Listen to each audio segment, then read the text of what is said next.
అతి తెలివి ఎక్కడైనా సరే పనికిరాదంటారు అందరూ. కానీ మన వాళ్ళు కొన్నిసార్లు అతి తెలివే చూపిస్తుంటారు. ఎందుకంటే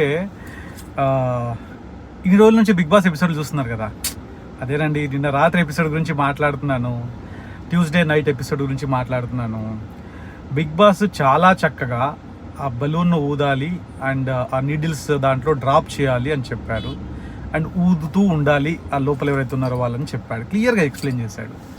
మన వాళ్ళు ఏం చేశారు, తల పక్కకు పెట్టి నీడిల్స్ మీద పడితే పగిలిపోద్ది అండ్ ఇది మా స్ట్రాటజీ అని చెప్పేసి చాలా టాలెంటెడ్గా దాన్ని పక్కన పడేసి తల ఒకవైపు ఉంచేశారు. ఒకరిని చూసి ఒకరు ఫస్ట్ రీతు, తర్వాత తనుజ, తర్వాత శ్రీజ, ముగ్గురు చేయడంతో పాటు అనవసరంగా సంజన అండ్ ఫ్లోరాకి డ్యామేజ్ చేశారు. పాపం వాళ్ళు కష్టపడ్డారు, నిల్చోబెట్టారు, దగ్గరగా వచ్చారు, బట్ పాపం వీళ్ళ వల్ల వాళ్ళు కూడా లాస్ అయిపోయారు. అండ్ కొద్దో గొప్ప భరణి అండ్ మన అమ్మాయి ఎవరు భరణి అండ్ టీం వచ్చేసి బాగానే కష్టపడ్డారు, బట్ భరణి అండ్ దివ్య మూడు కూడా బెలూన్స్ పగిలిపోయినాయి. అండ్ ఇంత జరిగిన తర్వాత వర్స్ట్ పాయింట్ ఏంటంటే సంచాలక్ది తప్పు అని చెప్పి శ్రీజ మాట్లాడుతుంది. అసలు అంటే మనుషులకి ఎప్పుడు ఎవరో ఒకరి మీద వేరే వాళ్ళ మీద తోసేసి బతికేయాలి ఏదో రకంగా.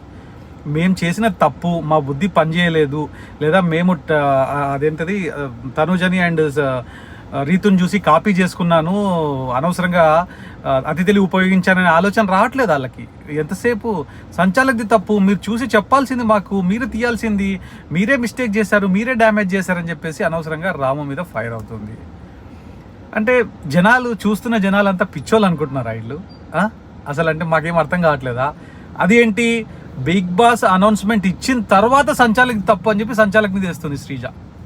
ఆ అమ్మాయి అసలు యాక్చువల్గా నాకు అంటే నా ఎక్స్పెక్టేషన్ ప్రకారము ఫస్ట్ వీక్లోనో సెకండ్ వీక్లోనే వెళ్ళిపోవాలి. అదృష్టం బాగుండి ఇంకా అంతకంటే వర్స్ట్ క్యాండిడేట్లు ఉండబట్టి ఇంకా 4 వారాల తర్వాత కూడా సర్వైవ్ అయింది. ఐ థింక్ ఈ week for sure she will be gone. And పాపం సంజన ఏడుస్తుంటే బాధ అనిపించింది. ఎందుకంటే టాస్క్ ఏదో ఒకటి ఖచ్చితంగా విన్ అవ్వాలని చాలా ఎఫర్ట్స్ పెడుతుంది, చాలా ట్రై చేస్తున్నాను, నేను విన్ అయ్యి కూడా లూజ్ అయ్యాను అని చెప్పేసి ఏడ్చింది కదా, బాధేసింది కొద్దిగా పాపం. అంటే మంచి పని చేసినప్పుడు డెఫినెట్లీ అప్రిషియేట్ చేస్తామండి, అండ్ అట్లాగే చెడ్డ పని చేసినప్పుడు తప్పకుండా అందరూ డిస్లైక్ చేస్తారు కదా, అంటే నచ్చదు కదా అంతమంది ఫుడ్ లాక్కొని తినడం అనేది. సో అప్పుడు నెగిటివ్ అయింది, ఇప్పుడు పాజిటివ్ అయింది. నిన్నైతే సంజన బాగా పాజిటివ్ అయింది. అండ్ పాపం భరణిదే కొద్దిగా మొన్న నెగిటివ్ అయింది, అండ్ నిన్న కూడా అంటే ఏం వర్కౌట్ కాలేదు. చూద్దాం ఈరోజు ఎపిసోడ్లో ఇంకొంచెం